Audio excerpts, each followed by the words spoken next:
everyone, and welcome to the American Scouser podcast. Another Monday night. We are back in action. All three of us over here. I am your host, as always, Timuchin here in Chicago. Nice weather. I didn't know what the hell to do with myself over the weekend. Got to watch the Turkey USA comedy. Waiting for transfer news to happen. Supposed to get a lot of rain, though, but I'll be headed over Bickler's way. And I hear, Bickler, that the weather over there, well, at least when we're there, is going to be nice. Yeah, well, you're hitting it right because it was miserable this weekend. We had these like micro burst storms that wreaked havoc all over the place. So, yeah, as long as you're missing the storms, you're in a good spot. How's it with you over there, Gally? There's always storms here, but that's mainly just me and having to deal with me. No, it's good. The weather's kind of crappy. We've had rain for I think it's 13 or 15 consecutive Saturdays in New England. It has rained. So that's not a good way to start any weekend, but the wifey went away for the night on Saturday, so it was just me and the dog. And needless to say, I threw on the rain jacket and went for a couple walks because the little heathen wanted to go all over the place and there was nowhere to go. And he needed to get some of that energy out because when she's out of town, he's just like an absolute nutbag. You'd think I would be the one that would be excited, like acting like the young, excited bachelor. No, it's the stupid dog who can't handle himself when she's not in town to basically lay the law down. So I basically just walk around the neighborhood. I was going to ask that, by the way. What does a galley do when he's out in the wild and not monitored by Kelly? Oh. Well, we don't say on air. Let's go with that. Yeah. Apparently it's a lot of dog walking. Yeah, clearly. Lots of dog walking with things they call dog walkers. Oh, man. Yeah, Shamlar is right. Ozan Kabak is with us over here. Eventful day today was... I don't know, the sarcasm or something happened back in Turkey that I'm not aware of or whatever. But yeah, it's some kind of a weird, odd quietness over here. I don't know if you guys, over the weekend, Bickler, did you catch the USA Turkey the comedy? It was like one team that was trying to show themselves, and then the Turkish team looked like, do we go to Boston from here or New York? Like, where should we go? At least the first 10, 15 minutes. They played for 15 minutes and then slept rest of the way and put me to sleep. Yeah, so I literally watched long enough for us to score within the first minute and a half of that match. And then I left and I turned it back on later. Just a few minutes later. I think it was 20 minutes later when I landed where I was leaving. I turned it on just long enough to see the Arda, the pass bounce off his knee into the U.S. net, and I was like, "Yeah, I think I've seen enough international football for the break." It was the worst goal of all time. Yeah, but otherwise, weekend. I don't know if you guys got a chance to look at what is this, Nations League or whatever. Did you watch any of that stuff? It just feels really weird not having something on the weekends to kind of schedule around or work everything else around. Yeah, I watched a little bit of the Nations League. I didn't watch a single minute of the USA Turkey match. I could have went, like I told you guys. It was literally 30 minutes from my house. But again, it's rained 13 consecutive Saturdays, and I wasn't spending a day in the rain in a college football stadium to watch two countries that don't want to play each other in a random ass friendly. Like, that didn't sound like fun to me. I didn't really watch any of it. I think it was on right when I was leaving where I was at, and I came home and I thought about turning it on, and then I was like, nah, there's something else to watch. And I'm pretty sure I might have even watched like a Harry Potter rerun or something like that was better than what was on, because it was god awful. I watched what's called the extended highlights, which is basically just like something they would do at Guantanamo and some type of torture thing. It was awful. The USA was abysmal. Only in America would you play meaningless friendlies when you don't have meaningful football matches to play for a year before you get ready for a tournament, and not call in any of your best players because European clubs told you they need a rest. Any other country in the world tells the club to pound sand. We're calling that kid in. We're bringing him in. He's got to play. We got to get ready for a World Cup. And the United States is like, oh, no, Pulisic doesn't need to play. Oh, Tyler Adams, you don't need to play. Oh, anyone who's any good, you don't need to play. we'll just expose the fact that we don't even have a B team. It was, yeah, it was. It was bad. It was like no fun to watch. I mean, Cersei says, I mean, I'll ask this to you guys before we get to the Liverpool stuff, I guess, because I mean, we are in this U.S. soccer community. I don't know for you guys. I mean, this is it's been called a golden generation, but I think Bickler, it's only called a golden generation, not only because of like the talent of players, but I think that's going to continue. And I think they're going to realize that this is not the golden generation. There's going to be more like, players going to Europe and playing. I think this is kind of like a beginning, so it's referred to as a golden generation, but I think we're going to see more and more, like American players playing in Europe. So this will not be referred to, obviously, based on the results. This is not going to be referred to as a golden generation. Yeah, I mean, I don't think that. I think if you look historically, like, wipe out the last 4 to 6 years, I think the 10 years prior to that, we can definitively say that we outkicked our coverage as a nation in terms of results. I think the results were much better than what we actually were for various reasons. I think that the U.S. is always going to struggle until it can get a uniform system from the youth program all the way up to the national team without all the politics that happen inside of this country and its national team setup. I think it will always be behind the 8 ball when it's poaching our best players in trying to track people through the NCAA, into the MLS, into the national side. That sort of pathway into the national team setup, I think, is always going to be really, really flawed when your best players are growing up with their minutes being capped. And the rest of the world has players going to national academies when they're 7, 8, 9 years old in other countries. I think this country is going to be behind until it's starting to go that way, right? I think we're seeing the first generation of what we're calling a golden generation. That's the first generation that's been proactively going overseas to play football. Yeah, I think that's why it's referred to as gold. I think down the road we're going to realize, Gally, that this is not necessarily. It was like the first ones to go, but not necessarily golden. There'll be better players and probably more experienced players playing in like top teams and stuff like that. I mean, I don't know. Obviously, this is like my selfish personal opinion, but I think for the game to grow overall, I would personally like to see like Major League Soccer gets better. Overall, that's like I say for me. I know for the sport to grow, I can see like Americans seeing like success and then kind of like being a bandwagon thing. But I think for the long term, even people who are into the sport over here, half of them do not follow this league, and I don't, for example, and I watch anything and everything that freaking like is soccer on TV because it's a league that doesn't take itself seriously. Leave alone that they play during like like the regular national team games and stuff. They send their players away. They were playing while the American national team was playing, and I'm like, how the hell does that even happen when the league doesn't take itself seriously at all? Well, I mean, I think it just comes down to the fact they don't play by the international schedule. Now, they don't stop their players that are called up for their national teams from going and playing. Just means you got to make do with what's due. I mean, they're penalized basically for having quality international players. If you're a club, you know what I mean? Well, I mean, maybe you do.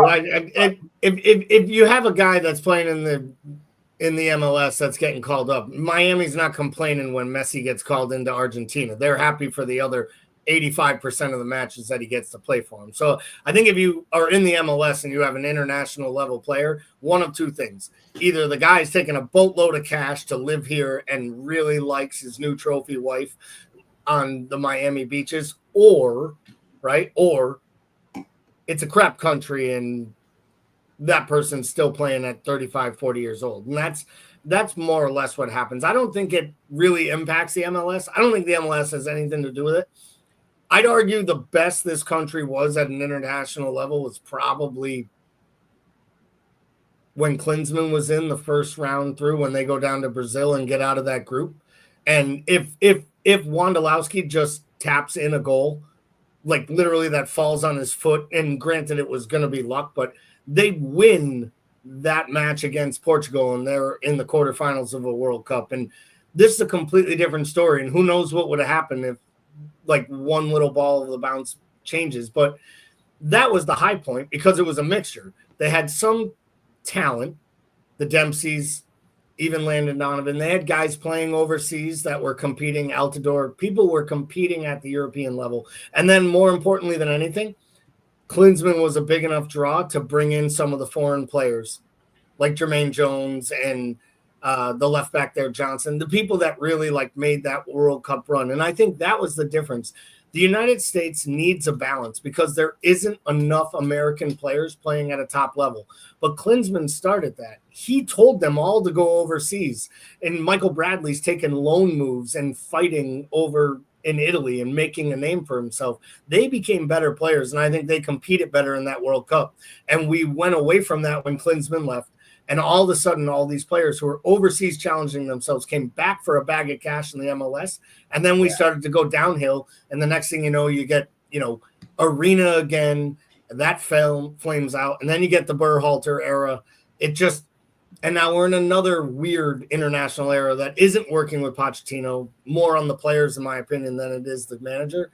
But it's just a bad setup. We need to get through this cycle. I really believe it. We need to move on past McKenna and Pulisic. They need the next phase of people to come through if they want to move forward, I think is what your first point was about all this. Yeah, and I don't think one thing Klinsmann did, and I know Turkey has done this too, like it was to go and find people, like Turkey does this. You're not good enough for Germany or you're not good enough for Netherlands, but you have taken the initial training of the sports over there. Like a Ferdi Kadıoğlu, for example, is a kid who grew up in like Netherlands and then, as like, I don't know which one, dad or the mom is Turkish or whatever, but players like that. And I think Klinsmann did that, basically went over there, and all these kids that were born in a military base or whatever and learned soccer in Germany and stuff like that, they were like, hey man, you're not good enough for Germany, just come play. We could probably figure out a way to do that with Diego Costa. He probably walks into this side.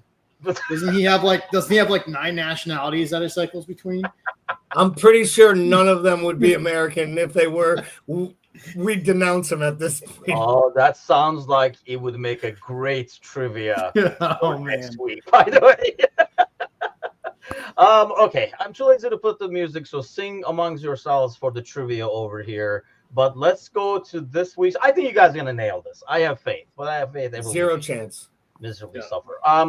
Premier League played this season. In the Premier League, how many red cards did Liverpool get? Let's do the qualifier first. Dude. I honestly have no. I have no. Like, I'm gonna say 4. Yeah, that's what I was gonna guess too. I was gonna guess 4. It is actually 3. 3 players were sent off this season in Premier League. Who Alisson? are they? Gravenberch. Who did you have, Gally? What wasn't it? Ali? Oh no, Ali wasn't sent off, right? Because it was that offsides? Because he clears the guy out in that one match. No, yeah, Ali did not. No, it wasn't Ali, but he did. He cleared a guy out, and they were going to give him the red, but then it ended up being offsides, and he was saved. I remember something like that. Yeah, that's why it was in my head because it was right at the end of the year too. Gravenberch definitely because it was the last match of the year. Yep. What else we got? Curtis Jones. Who? Curtis Jones. Curtis Jones, the Everton game. Robertson. Yes, against Fulham. And that was like the 16th minute. That's the game that actually was one of the games. I actually did the 2-2 draw.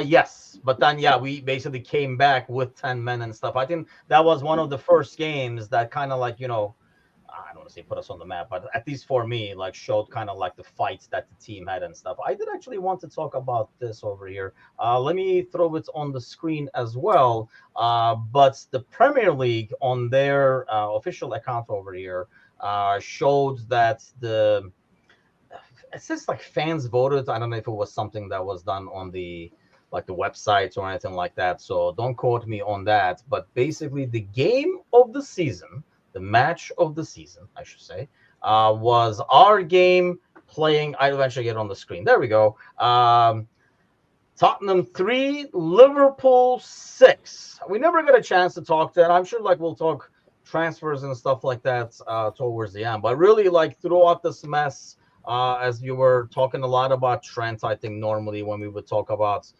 wrapping up the end of the year stuff, and then obviously the Frimpong, and then suddenly these transfers came over. So it took a lot of our like basically chats in that direction. But 3-6, Bickler, do you agree as that being the match of the season?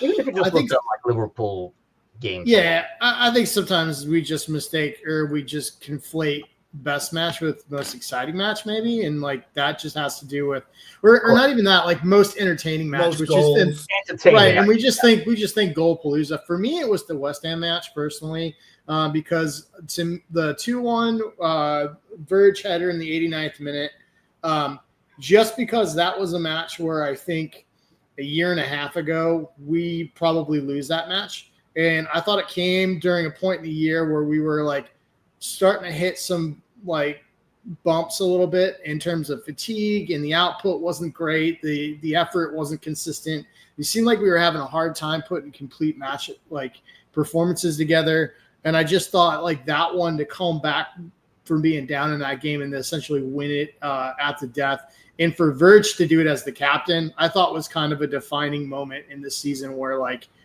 it just felt like this was going to click even when things started to feel like the tide was turning against us. Felt like that was a big moment in the season. Yeah, see, that's interesting because I was going to ask you guys that, like, if that differs, because I think, throughout the season, I mean, I'm the ultimate pessimist, obviously, but, when we had the point lead, we were waiting and stuff. I mean, to me, the most memorable game is when we had the American Scouser petting zoo in Chicago, Manchester United away. My freaking brother over there as the United fan. All of us were there. Gordo was there, Kelly, and obviously like Ryan from our audience and stuff like that. In terms of like memories, that was not to mention it was away Old Trafford in the presence of my brother. So I take the joy on that one. But I think for me, the game that was like, okay, yeah, I think this is for real was when we beat Manchester City away, February 23rd, 2025, especially after the Villa game. Gally, I mean, do you have a moment, Gally, where you said, this shit is for real? It's funny. We're right on the same. I mean, we're all thinking the same things because I actually was gonna mention like if you asked me for like the moments of the season, I could rattle off like 2 or 3 matches. Brentford away in January to kind of solidify that we were like gonna hold on to this and we weren't gonna bottle it when things started to ravel.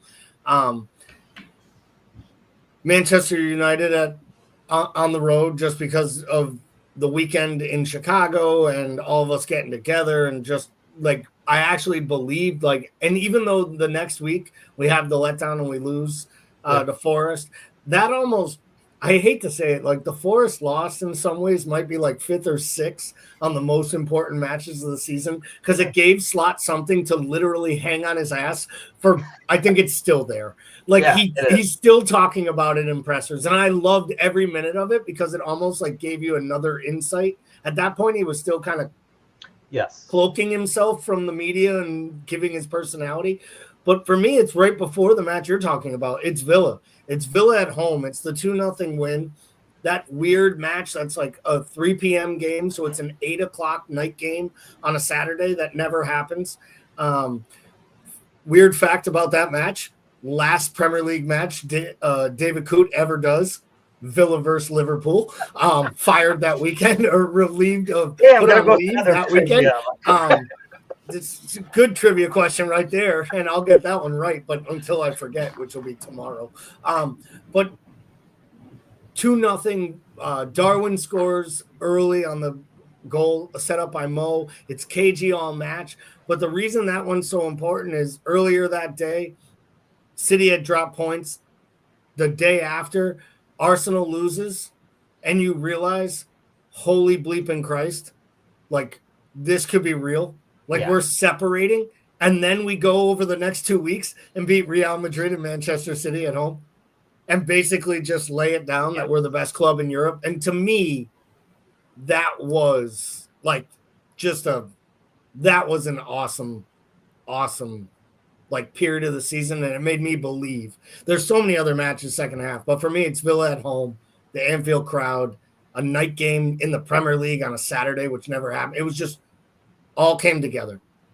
Yeah, I mean, until that point, right? Obviously, we had the away at Old Trafford win, which ended up being nothing. Like 3 4 weeks later, it turned out to be not that. And you guys, I'm sure remember it was like that. Well, they haven't played anybody yet. They haven't played anybody yet. And that month that you're talking about, Gally, was the month where we played anybody and everybody, and those wins. But I'll be honest, maybe because of the collapses that we had, or like the poor form like towards the end of the season, maybe because of the year before, if nothing else, I wasn't totally sold on it, even when we had like the 7 point lead and stuff like that. And I think the home City game is probably the one that I was like, I mean, I'm sure the away City game was the one that I was like, okay, this might be happening over here. This is for real. Ozan Kabak, yes, my brother does. Every family has one of these people, I think. So that's he's the black sheep, rooting for United. But he's been laying really low over here over the recent times. I mean, that was one thing, Victor, that I was talking about. I think it was like this morning show or maybe on Friday, that we went into last year, because it was this morning, because I was talking about the 24-hour podathon. We went into this season. I mean, I think there were some homer picks like me and Z and stuff like that, but we weren't expecting a lot. How much do you think that changes this season? Obviously, especially with the names involved, but even without the names involved, do you think that's like an additional pressure on this team? Because it almost like was playing with house money in a way, because there was no pressure on them. I don't know about that. I mean,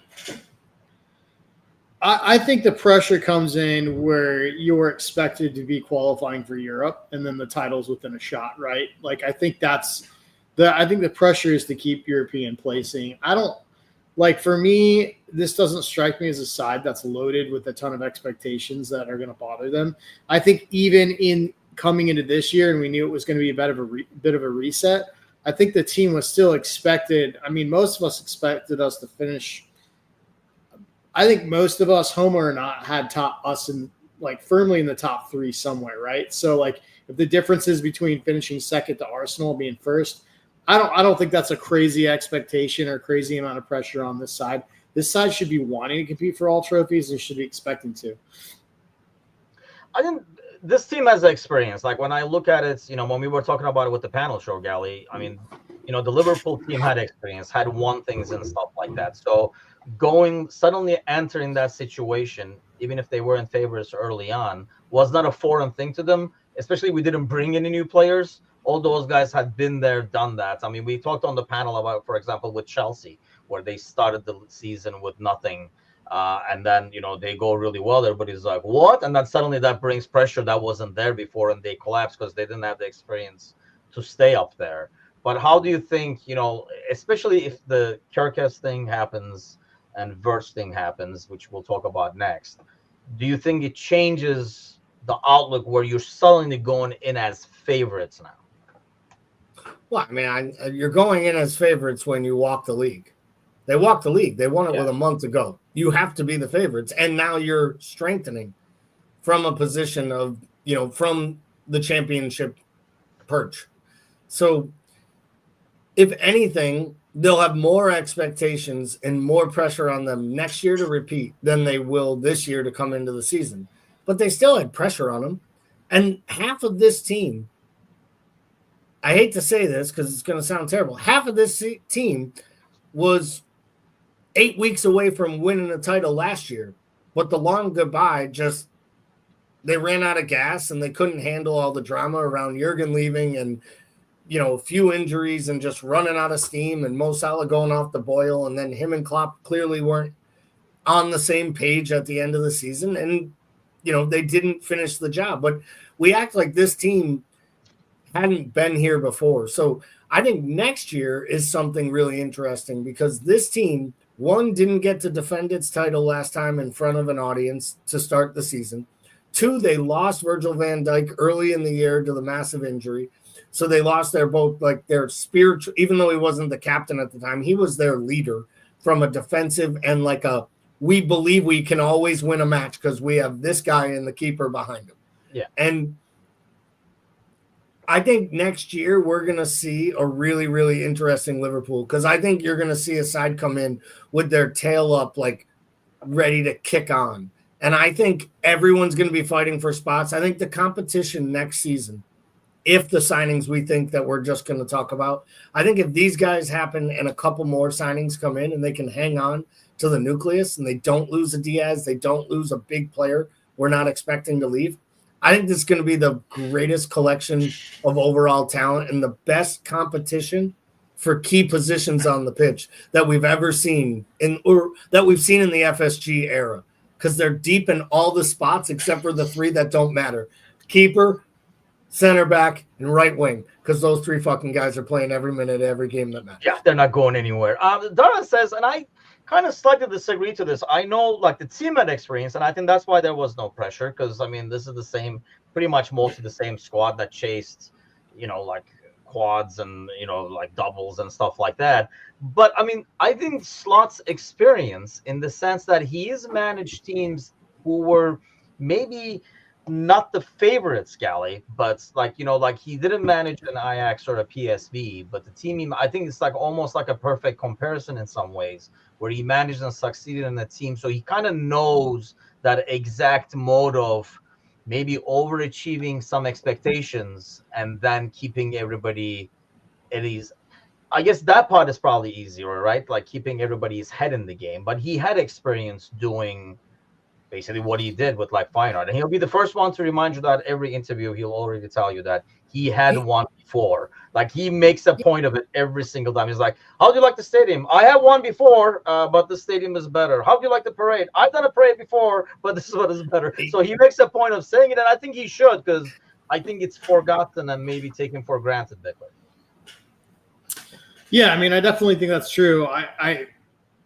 He comes with a pedigree, right? I think everybody assumes that we just went out and got lucky with this guy. And it's not like it wasn't somebody that we haven't looked at pretty extensively in all of our experience of what we know with this administration in terms of Edwards and Hughes being back in place. We know that Edwards has a trapper keeper somewhere that he's kept since he was 9 on these guys. So like, I think that like it's not just a stroke of luck that this guy came in and took this team to new heights. We've talked about how long this side has needed a refresh. To me, like it was so sorely needed. And I think the biggest thing to me was like, he came into a side of players that weren't his. He made them his, but more importantly to me, he found a way to create play a more sustainable brand of football that allows you to play the amount of competitions that you're forced to play now, and do that without heavy rotation and still be able to keep this side like the second or third healthiest in the entire league, after like us being in the top 3 most injured teams for years. So to me, it like goes far beyond like just the tactical nous and all those other things, but the way that he sort of reinvented the side and the way that they train and approach games.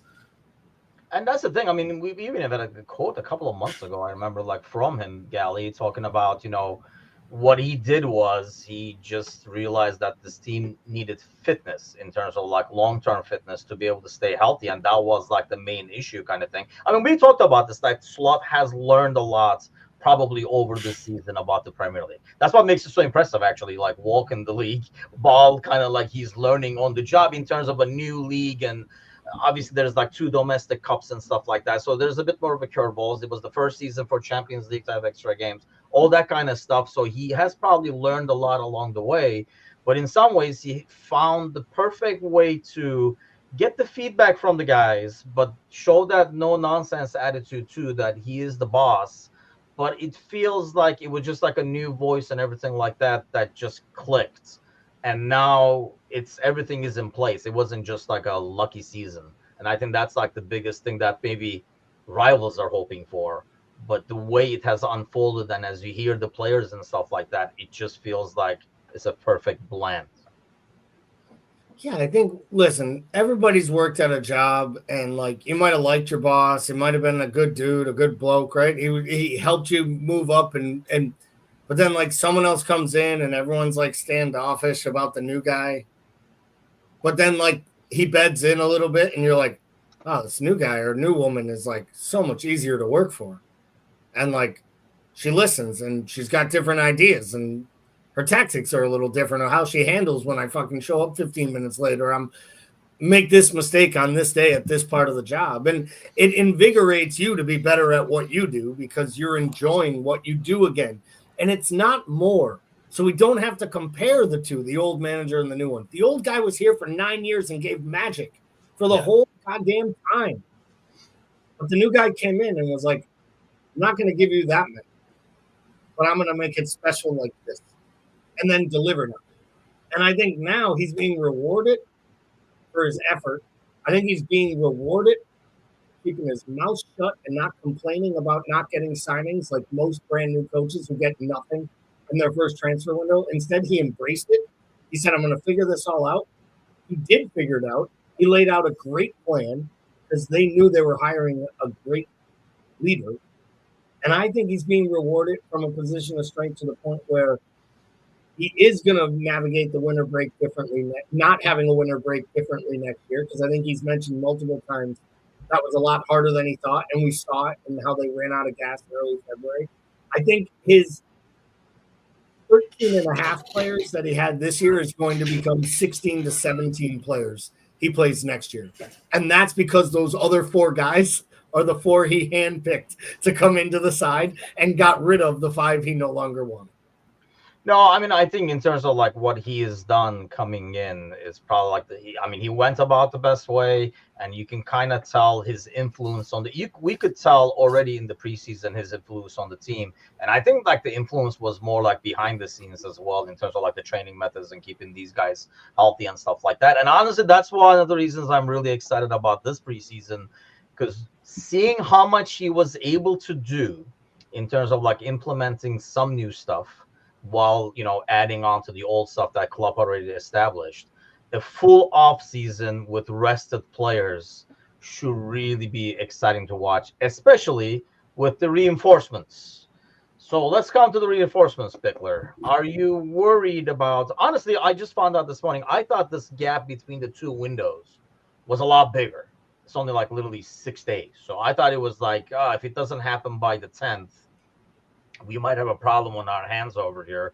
I feel like, Bickler, that doesn't really matter anymore because we're only talking like ultimately 5 days. I thought if we put a gap of like 2-3 weeks, either FSG can say, you know what, this is getting old, we're not doing this, or somebody else trying to swoop in and stuff like that, even though the player seems to be sold on Liverpool. We've seen that shit change in the past, or maybe it's my paranoia. Are you worried at all, Bickler, in terms of these deals not getting over the line? I'm not worried at all. And I'm not even convinced that the stuff with the Wirtz transfer, like the reports of like, we've submitted a revised bid because the previous one was rejected. I'm not even sure I believe all that. I think that a deal that like is this big with this much money takes time. And I think there's probably been back and forth on the structure of the payments and the structure of the bonus incentives that are capping this deal. And I think that a lot of that's probably just back and forth and structuring between the clubs and making concession on what works between Liverpool and what works for Leverkusen, what they're asking. I don't even believe a lot of the back and forth on like continuous bids and stuff like that. Yeah, I don't even. It's just the way it's reported, and I'm sure there's some truth to it. Maybe like that's the one put on paper officially or something like that, Gally. It does seem very, I don't know, like I highly doubt it's that formal where they're like, no, like we make an offer and they're like, no, we don't want it. Like I'm sure there's like a how about this, how about that. I mean, it's a negotiation. I'm sure it's not like they're not playing tennis, like sending it back and forth over there. Why do you think it's constantly reported like that, though? Is it just the official bids that are basically being shut down? Or they're just basically saying, no, they just got off the phone and they said no? It's just jams in the fax machine, my friend. Just jams in the fax machine. Can't you imagine some German being like, how do you say no in English? I'm going to fax it back. All right, look. Here's the thing. I've said this for a while now. I'm with Paul. The size of the deal, the amount of red tape, the amount of fine print that needs to get kind of dotted up and drilled out. There's a chance he takes a medical tomorrow. It gets announced. There is no reason for Liverpool to finish this deal. And I have a sneaky suspicion why they may be like over the next 24 hours have other things in their mind instead of Kirkes because there's other things to be done. But at this point, Bayer Leverkusen needs to sell this player. If he stays another year and they force him, it makes Eric Ten Hag's job harder.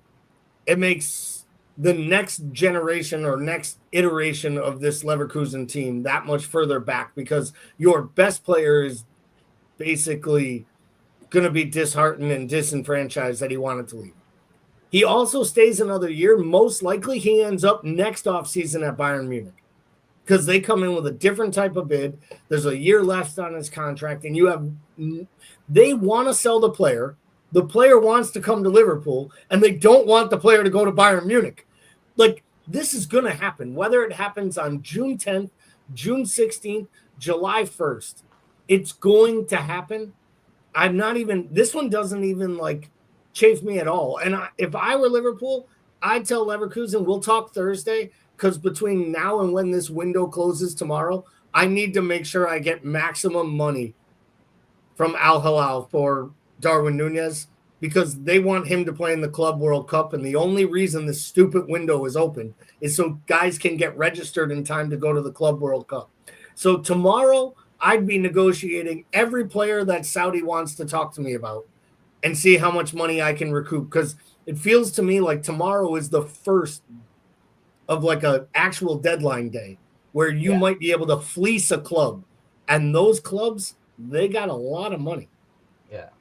I mean, I agree with Deluded Steve over here. Welcome to the show. Fabrizio and other City journalists have ruined the transfer window. I mean, if you follow Fabrizio, basically, I mean, these guys get paid by the interaction and how many shares they get and comments, blah, blah, blah, through social media.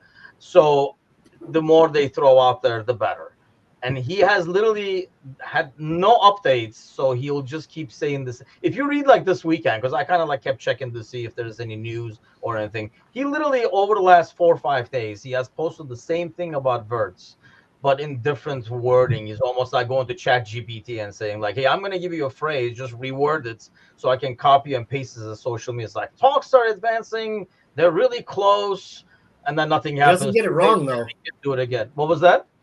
He rarely gets it wrong, though. Like, if that guy pins a quote, if that guy pins a tweet on his page and says this is going to happen, it rarely doesn't happen. Like, when Mike Magnan or however the hell you pronounce it, the French goalkeeper, signs with Chelsea tomorrow right before the end of the deadline, he'll be the first guy who have reported it. Like, we laugh at him, Ornstein, they all kind of aggregate each other's business, but he gets his information direct from agents. Like, yeah, I mean, he's being fed the information. It's that's my point. I know he does it for clicks, but he rarely gets it wrong. Like when he also directly strips stuff off local journalists and puts it out. 100%. They all do, though. So does Ornstein. But I mean, that's the thing. He basically puts it on there, and then it kind of suddenly becomes legitimate because it's coming from Fabrizio. But more importantly, my thing with him is it's not even news. Like he'll say the same thing again, so it's an additional. Like an additional post, additional tweets and stuff like that. I mean, he literally has said the same thing over and over again for Verts over there. Yeah, he might have a thesaurus doing his thing over there. But, I mean, how about Kirkes? There's rumors that Bournemouth has a new left-back pickler. You broke the news. The Fabrizio of our Discord channel, you broke the news over there. So is that going to happen soon?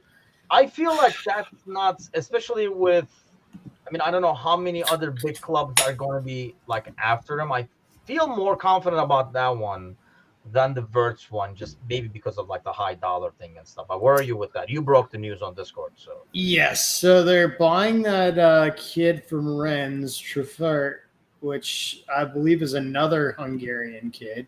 I believe so. They're just in the pipeline. So yeah, he's a 23-year-old kid from Rennes, so coming out of the French league. Apparently they agreed to personal terms a few days ago, and then this thing has just been kind of. I mean, we know how that feels, right?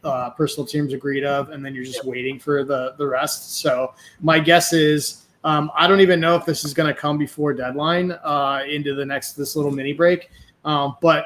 all sources say that essentially the entire agreed. The personal terms were agreed earlier in the week, and then both clubs agreed today. So it seems like it's paving the way for a certain left back to join Liverpool. They had already signed another left back that most people thought was his replacement in January, the kid from South America, Soler, that everybody was hot and bothered for and everybody wanted, and then Bournemouth swooped in. Bournemouth is basically the new Brighton. They've picked up on what the model is. You buy the replacement one window before you sell the player for a huge absorbent fee. And if you keep reinvesting, eventually you'll put together this nucleus of talent that allows you to build. And both clubs are in really good position right now. Brighton and Bournemouth. Hell, Brentford's not in a bad position either. Like, they're all building on young talent by buying well and selling even better. But I think like what Brighton has done, and we'll see if Bournemouth can do it. I think, Bournemouth, the team that, the players that he brought, like Hughes brought in and stuff there, Bickler. I mean, the key is, the guy you get that Galley's talking about in that window being able to be just as good or better than the guy you're replacing. Otherwise, we've seen teams sell their players, use that money to get replacements, but then it hasn't panned out.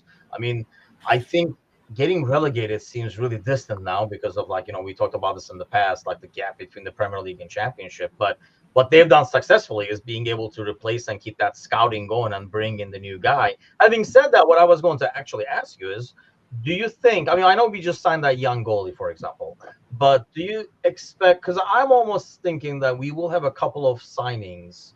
I mean, obviously these three are like really big, and there might be another big one, especially if we get a striker or something like that. But I feel like Hughes has a few cards up his sleeve where we're going to get like this 22-year-old, 23-year-old that we may not really have heard of, but could be the next big guy.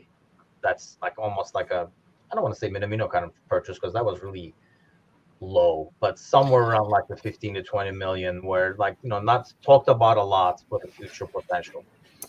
Yeah, well, it's interesting because, you got to remember, like, we're like 8-9 years removed or more from like the FSG Moneyball thing, right? Where the idea was that you're going to accumulate a lot of these guys for cheap, and then you're going to hit on them, and they'd either bleed into your starting 11 or you'd sell them off as assets for double to, ironically, Bournemouth. But luckily for Bournemouth, they figured out that strategy isn't as good as the one they have now.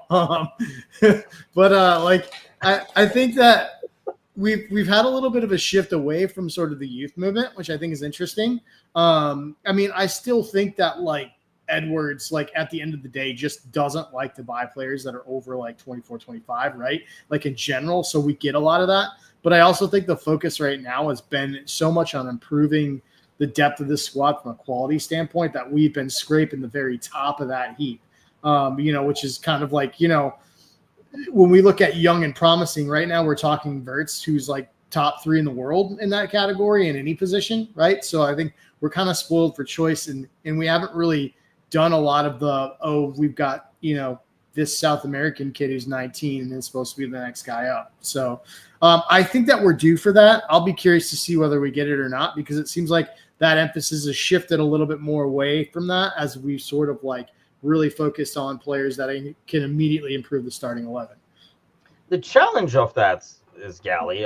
This is a really good squad. It's easily won the league and, has been in the top of the league for quite some time, apart from like one hiccup and stuff. So obviously, if you're going to improve this team, you have to get like a really, really, really good player if they're going to be an automatic starter or like regularly competing for that job.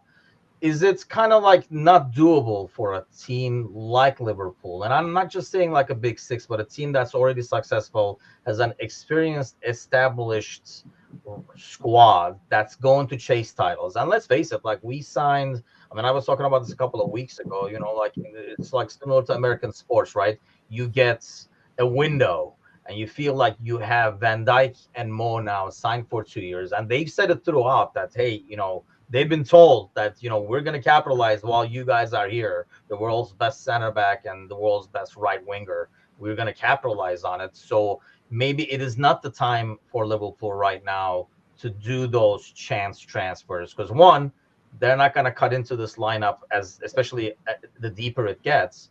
And two, I don't know if it's fair to the kid either to throw him into the situation and expect him to kind of, make his way in. Like we Yeah, see I what don't think they're gonna. I don't think this is a period where you stretch for Asiati or one of these people and hope that they just like show up and set the world on fire. Or even, I mean, to be honest, this side right now wouldn't buy a 19-year-old Divock Origi from Lille off of a great World Cup for Belgium, right? Because he did it for a week and a half. But then they were like, hey, this might be perfect. This will be like a home run if this works out. There are some guys out there like what's the kid? I think he's at Lyon. Malik Fofana. He's a left winger. Like that's the type of player. He's 20, 22. He's got a huge upside, Belgian talent, right? Like maybe if you sold Diaz and you use that money to buy a number one striker, and I got my striker, I got Verts, I got Mo. All right, I'm going to go buy me a understudy to Cody Gakpo. Yeah. That might come up, push Gakpo out, and then eventually the Rio kid from the academy can come up. And, I heard this whole podcast the other day where they were talking like Liverpool's not offering new contracts to Gakpo and these guys because, like, they think this I can't pronounce his name, Rio, is literally going to be ready in like a year and a half, 2 years to be like they believe he is the best player to play at the academy in 25 years. That talented. Like he could be like Yamal, like good, but everybody wants that. Really good. I wish he would freaking pass more, but that could be kind of no, but yeah, but he just he's just you know what that problem is? He no longer belongs playing. That's why he has to go out on loan. He shouldn't be playing with 18 to 21-year-olds anymore. Yeah, he's too damn good. Yeah. He can't pass. Like he dribbles through people like he's Verts on the national. It's not a good thing, but I do think there's a point where some kids get too good for the level they're at. I think he's too good to be in the academy. But my point is, I could see an understudy like player like him more than I could see them bringing in Rafael Leao if AC Milan made him available and we sold Diaz and we needed another left winger. Like, I don't think they want to bring in big stars. So I'm starting to talk myself out of the Gordon thing because I think they actually are content with Gakpo, the kid, and Diaz for the year or two that he's here. Or if they get a deal that's too good to turn down, they go and get something else. But I think it's almost stopgaps. I think that's where they're going to strategically attack certain areas of the market and buy top-level young talent like Frimpong, like Kirkes, because I think they feel like they're in such a position of strength they can, which is weird because we've almost bought defensively for like 6-7 years. Like talents in that youth team, like Rio's an example, but like I said, I don't know. When I watch Rio, I get really frustrated. And I know what you mean. He might be playing like above his below his level but still you can't dive into four guys, man. You gotta freaking know better. But the kid has like ridiculous skill. I mean, that goes beyond saying. But I mean, with the Diaz thing, by the way, Bickler, I was gonna ask both of you guys. Do you guys think? I mean, the club basically saying, yeah, we're not looking to sell him. Is that to fetch a certain price? Is it all about replacement cost? Where going back to what you're saying, Gally, we are addressing different things this off season. That's something we can address in the future. You still have 2 seasons with him for 1, and it's a dirt cheap price for 2. And you're probably not going to sign him an extension because it goes back to the age thing of him being like 28. I think it's a non-answer, right? I think because I think that you can not be shopping a player, but still be open to the potential of moving them if the right offer comes in. And I think if you look at the profile of the player, 28, underpaid, like there's no necessary reason to maybe move him this window, but you got a 28-year-old traditional winger who predicates most of his game on pace. You're working with a depreciating asset. So if you're at a window deadline and some Saudi team comes in with a nice number, to me, it's a win-win for both parties. You're able to move on from a player who's been underpaid and can go get that bag somewhere else, and you pave the way for a first-team future for Gakpo, whoever else that may be. Yeah, I mean, to me, if he goes somewhere, it would be, I don't know, I kind of resemble it to like a genie-like situation, Gally, where he won everything. He really was underpaid throughout for the most parts. This is his chance to ride off into the sunset with some oil money and actually get paid for all those years. And he already has all the accomplishments and stuff like that along the way. If the club gets a great offer, I mean, if the reports are true that like I think it's Al Nasir, which means it won't happen by tomorrow because they're not in the Club World Cup, so it doesn't really matter. If they come in with 85 million, he's out tomorrow. Yeah. Like you drive him to the airport and you wish him the best.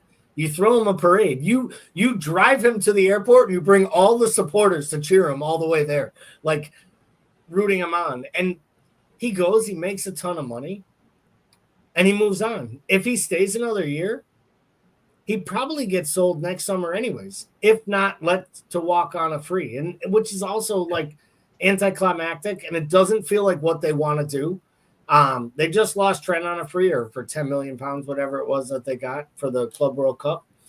I don't think that's what Edwards and these guys want to do. I think they want to negotiate and figure out from a place, a position of strength. You don't want to be going into a year from now and losing Kanate on a free, potentially Robertson on a free, and then have Diaz leave the following year on a free.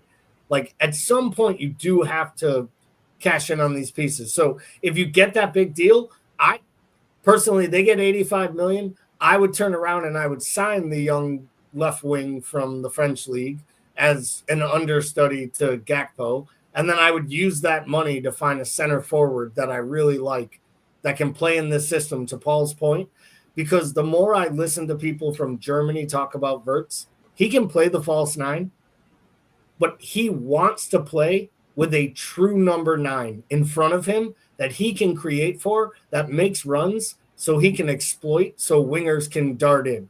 And I think you need a real number 9 playing in front of him, and Gakpo and Mo on the right and the left of him, if you really want to maximize what Wirtz does. And for that to happen, we're going to have to buy a couple players. I mean, whatever conversation they had, obviously this is something that, you know, we're told, at least like through media and stuff like that, that was one of the biggest things that sold Wirtz was Slot's vision of him. So that has to be in the plans then, because I'm sure Wirtz was like, who's this number 9? Not Nunez, I hope. And then, you know, I'm sure that conversation has happened so that, you know, we already have a plan for that if we're getting Wirtz. And we've talked about, you know, like, you know, was Wirtz even in the books originally, in the plans? It was probably like a pipe dream in the beginning, because I don't think anybody thought he would say no to Bayern and like come over to the Premier League. Hopefully it happens. Knock on wood over here. Real quick before we go, because since we're talking contracts and it's my favorite topic, Ali is one of those guys, and we had like a quote. He mentioned himself that he has a year, and then we have an option for another year. I mean, it's basically sounds like an ideal situation again for Liverpool, Bickler, where you can have Ali play, see what you have in Mamardashvili, and make a move, because you know there'll be a high bid coming from him from Saudi League as well. Yeah, and I think the great thing about being a backup for Ali for Dashvili is that essentially, like, you know, he's not going to be rooted to the bench. There's going to be starts, not only with cup matches and stuff, but there's going to be matches that he misses with the soft tissue issue. I mean, just because we've seen it every year for the last 3 or 4 years. So he'll do your guys' favorite outside of the foot thing he does and be out for 2 or 3 weeks, and, you know, he'll get some starts there. So, like, I think that's a good opportunity. Obviously, there's another kid that we just picked up out of the Hungarian league. That was new this week. I see more of that as like probably a kid that's going to spend some time at the academy level. You know, there's rumors of Jarosz going out on loan to Ajax. Yep. And, you know, Davies will probably be third choice here. So lots of moving pieces. I like what I see. I think, like, we don't spend that kind of money on the Georgian keeper. We don't spend that kind of money on sort of a contingency plan. I think he is a succession plan. And I think it'll be really interesting to see what we have in that guy. I mean, I know last Monday when we were talking about Kelleher's price and stuff like that, that made that Mamardashvili purchase even a bigger one, Gally. But does it ultimately matter on how he performs in terms of how we decide what to do with Ali and that option and all that kind of stuff. I mean, you can still pick the option and like obviously move him and sell him, but if Mamardashvili is not, I don't know, you play him in some cup games and like a couple of like Champions League games or whatever it might be, and you're seeing something you don't like, or even at practice or like doing the training and stuff like that.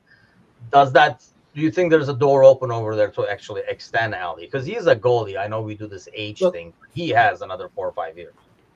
There's always an opportunity to extend Ali. And I mean, listen, you could bring Mamardashvili in for 1 year, have him be your backup, and give him ample minutes, have him be okay. Alisson's great, doesn't show any signs of the injuries. Maybe they feel like they're past some of these soft muscle tissue injuries he's had, and they give him a 2-year extension, and they literally loan Mamardashvili out for another year or two in the Premier League to keep getting – like, do you realize Courtois was on Chelsea's books as their backup for 2 years before he went on 3 years of loans to Atletico Madrid? Then he came back and won the Champions League with them. Like, I think keepers are a weird breed. You could do a lot of different things. I'm with Paul, though. I think he's here, and I'll go on record. I think he makes more starts next year than Kelleher made this year. Because I think he's going to get actual starts in random Champions League matches where the matchups make sense. I think there could be a world where they don't let Ali play in any match after an international break because he's flying back from Peru and then he's supposed to play Saturday morning. Like, I could see a world where Dashvili gets actual minutes.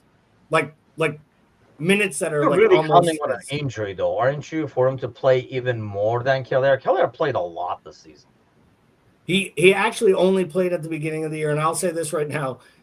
I'm not counting on an injury. I'm counting on consistency, and unfortunately, the consistent thing has been that Alisson plays about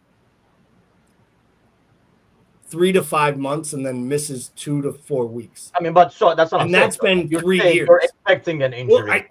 Which is why I think they reinvested in a bigger keeper, to Paul's point. They invested in the future now because they're not sure when the next, and I don't even want to say it, when the wrong kick happens and he's no longer the number one keeper.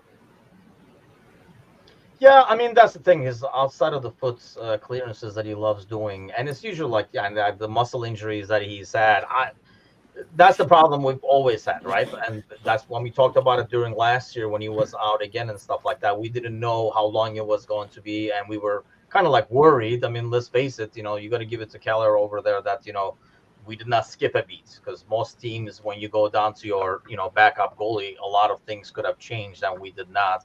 Yeah, I don't know. I really think it really depends on what Mamardashvili does more than anything else. I think Ali is a constant. We know exactly what we're getting with Ali, so it just depends on what we get out of Mamardashvili over there.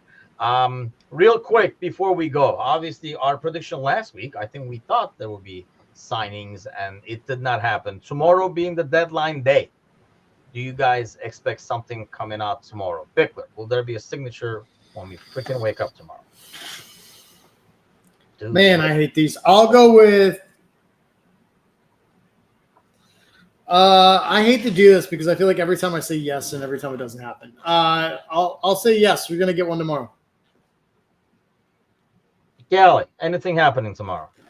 Yeah, I'm gonna actually say no. And the reason I'm gonna say no is I'll say there's no incomings tomorrow.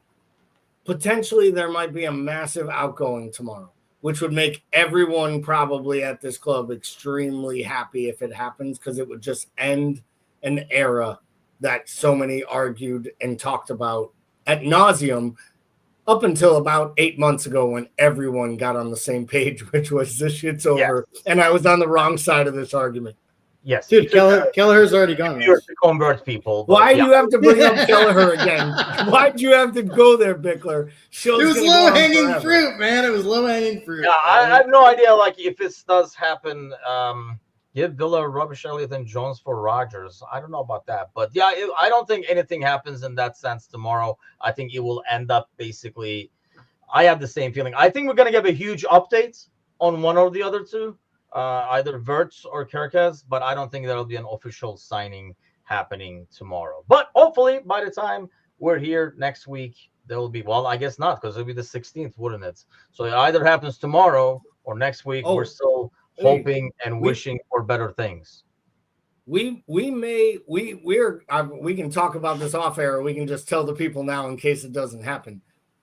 I just realized you aren't here next week, right? Because that's the start of the vacation. Correct. And I can't cover you in the morning on Monday because I'm flying to Pittsburgh and back in the same day. What a miserable day that's going to be. To play in a golf tournament, and I hate golf, people. So it's even more miserable. So unless we get a host, it's literally just going to be the people staring at our image online because Bickler ain't going to be able to run this damn thing by himself.